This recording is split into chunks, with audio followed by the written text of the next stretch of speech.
Okay guys, let's talk about spring tension and how we go about adding spring tension to a spring. We bend it, right? And then bend your spring, and that's going to allow it to put more force between the cutter and the comb.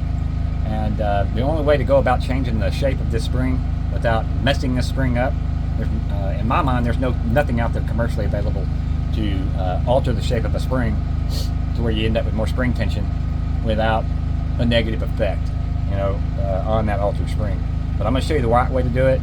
You go down to Harbor Freight, you spend $24.95, and you buy you a bench vise.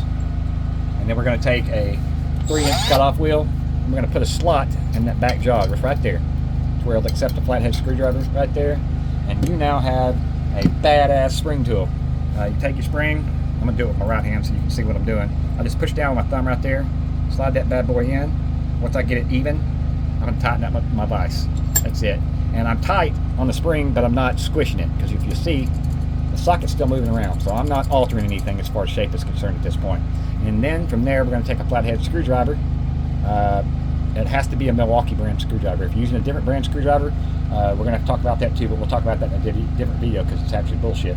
You're going to take your flathead screwdriver, come in right there, you're going to engage the spring, and then the tip of it's going to engage that little slot, and you're going to push back.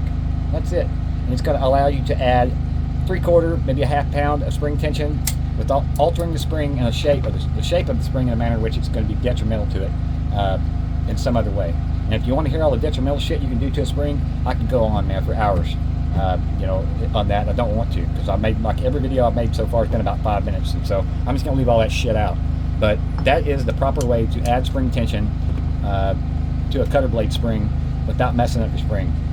If you're doing it in any other manner, if you've got one of the T-handle tools that goes in from the side and twists, if you're squeezing the saddles, if you do any of the other shit, you're doing it the wrong way, bro. Go spend $24.95 and buy you a bench vise.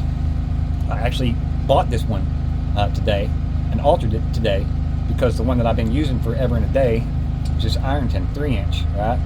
But they don't sell this one anymore, and I didn't want to have something that you couldn't just go get.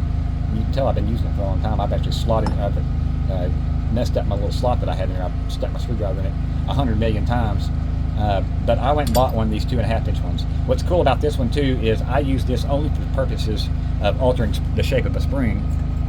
But this one's cool because you can take it and you can use that side of it for other stuff if you need it just for a regular vise. But I digress. Go down, spend $24.95, buy you a 2.5-inch bench vise, and get your spring game on, bro. This is what it takes to make it right.